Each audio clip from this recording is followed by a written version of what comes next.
Hey, what is up guys? So we are going to be taking a look at a few new Yu-Gi-Oh cards coming out in the game, and some of them are pretty powerful and might be super meta. As of right now, I feel like we're getting some crazy stuff. But anyways, the first card that we are going to be going over is the Junishishi Drankia, and this card is absolutely crazy. So it's 2 level 4 monsters, so any deck can make it.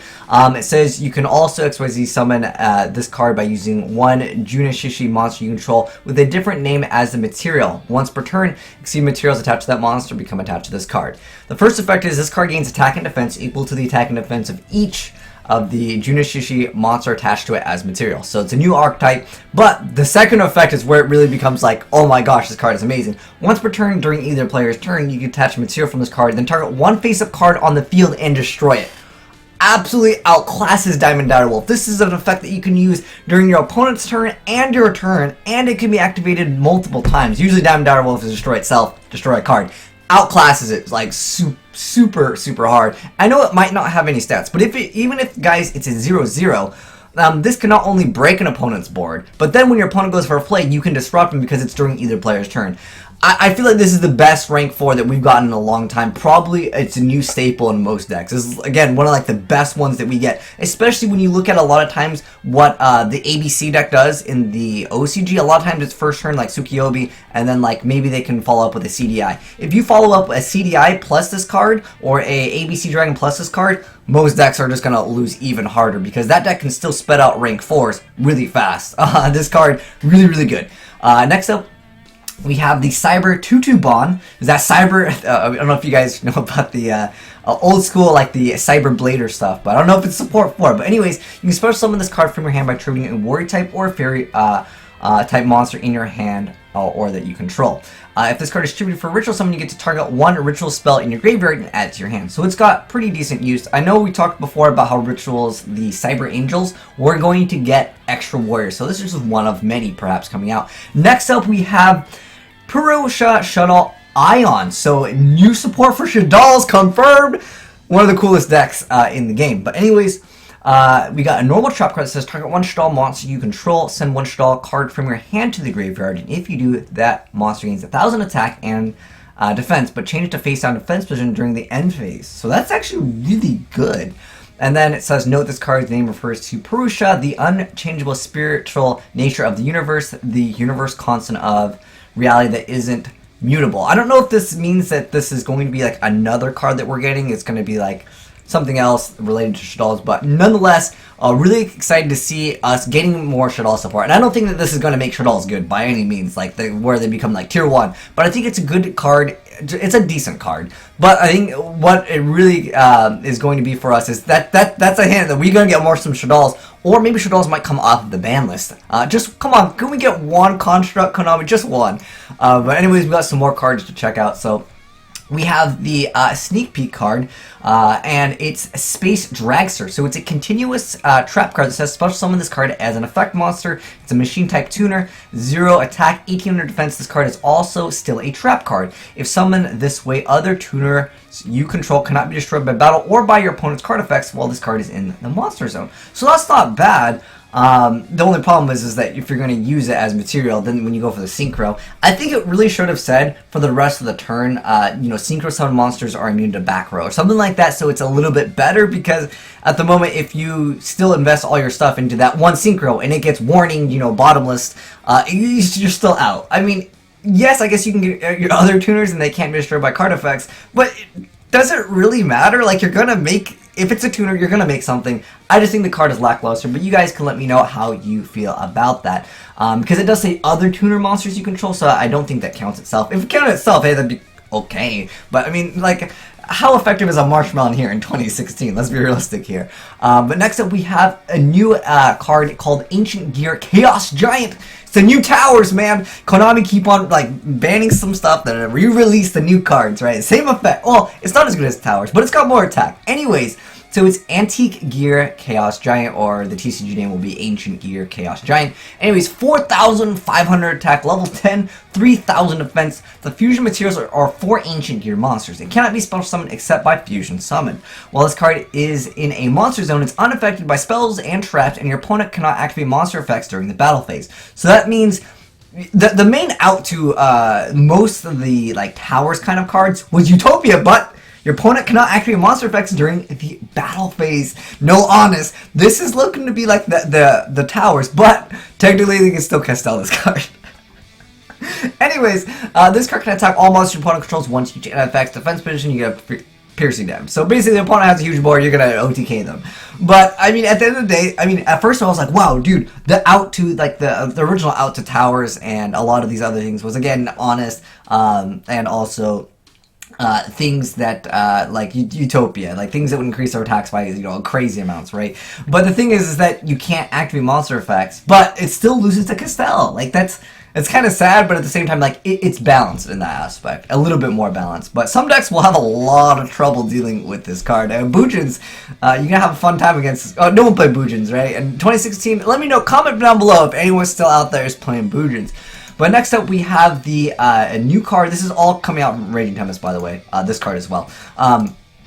But anyways, it's a new continuous spell card from the E-Spirit theme that supports the Spirits and Ritual deck. So it's a continuous spell card that says you can only use the second effect of it once per turn. So the first effect is all Spirit monsters you control gain 500 attack and defense. The second effect is if a face-up wind monster you control is returned to your hand, you can activate this effect.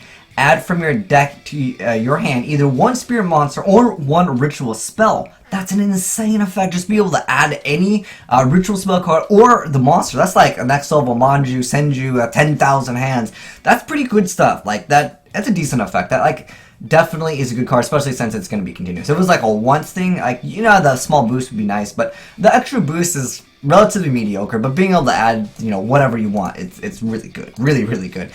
We also have the spoiler list for the Machine Dragon Revolt, which is the new starter structure. I believe this one's going to be a structure deck.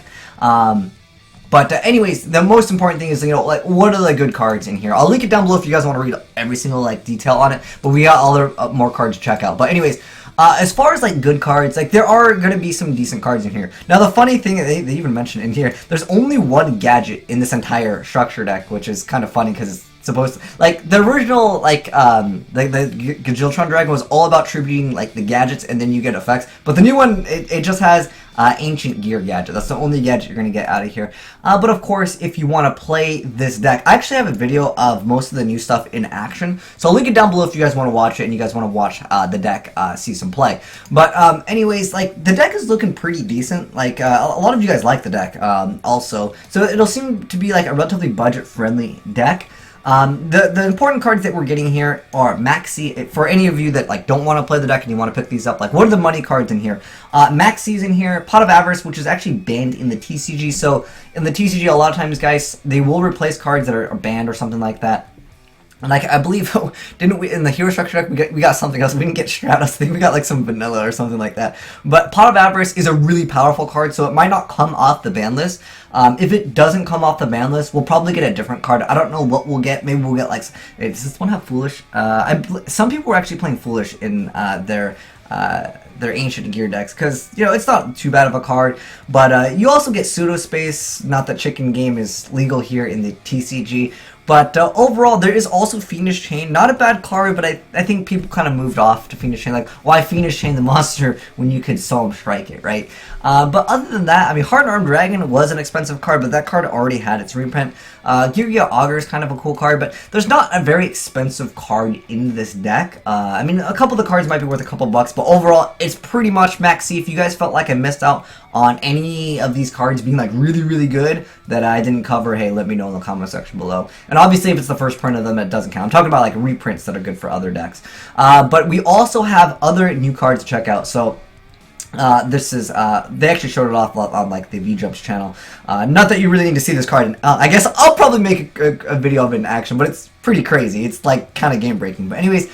First off, we have the Kawano Kami over here, so it can't be special summon. If it's normal or flipped face up. Oh, by the way, it's a spirit. Probably should have mentioned that. But anyways, if it's normal or flipped face up, you can target one face of monster and treat that monster as a spirit monster and it is returned to the hand during the end phase, so really good card in that aspect. And also, once returned during the end phase, if this card is normal summon or flip face up, you gotta return it. It's an okay card. I'm wondering if there's other cards that are gonna support Spirit, because if you guys didn't know, because you can target one face-up monster on the field, and that can be your opponents too. There's another card called Legacy of Yatagarasu. Let me actually let me just go to this card right now, because a lot of you guys will probably be like, what the heck is this? Legacy of Yatagarasu. So activate one of these effects. Activate if your opponent controls a face-up spirit monster, you can pot a greed.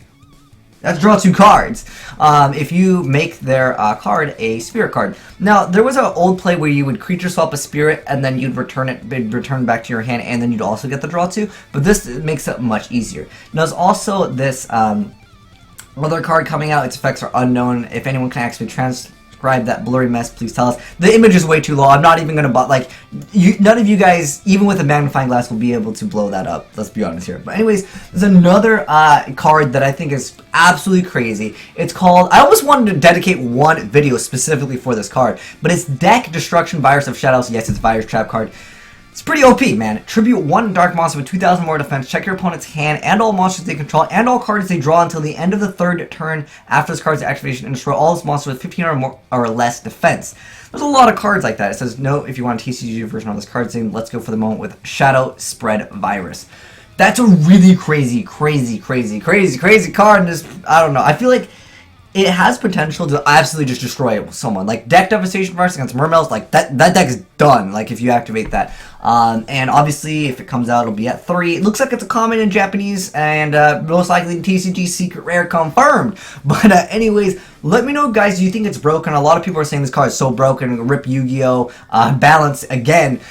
With, like, they release a lot of crazy cards, and sometimes they ban, like 6 cents, you know, that was one of those crazy cards that came out, and people hated, you know, when they would lose to that. And this could be another card where certain decks, you flip it up and they gotta scoop it up. But do you guys think that's broken? I mean, yes, it's monster with 1,500 or more defense, but that destroys everything in their hand and all of them that they control, and also until they draw, you get to keep on seeing those cards. I think it's a little bit overpowered, especially against certain decks. Again, it depends on the deck that you're playing against. It's a really great side deck. I would side deck max copies if my deck can make good use of it, because against certain decks, again, it's those automatic scoop up, you lose. But anyways, let me know, guys, what you thought of some of these cards, and if you guys want to watch the Ancient Gears in action, you guys want to build them, I'll leave a link down below and you guys can check that out. But anyways, thanks for watching, guys, and if you enjoyed the video, make sure you guys give the like button a titty slap, and I'm signing out.